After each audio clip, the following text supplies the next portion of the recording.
taon. Libre na siya, wala na siya ibayad, higala, ikson.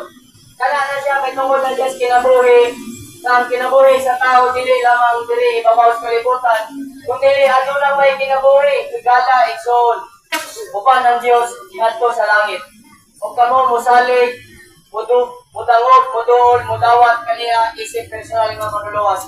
Wala na ilaing pamahagi ka. In Acts chapter 16, verse 31, believe on the Lord Jesus Christ, and thou shalt be saved. Muna siya isulti sa tulong sa Diyos. Muna, bitahan, igala, isuon nga, sinis kalibutan, pangandam naman yun ta. How much more sa eternidad, igala.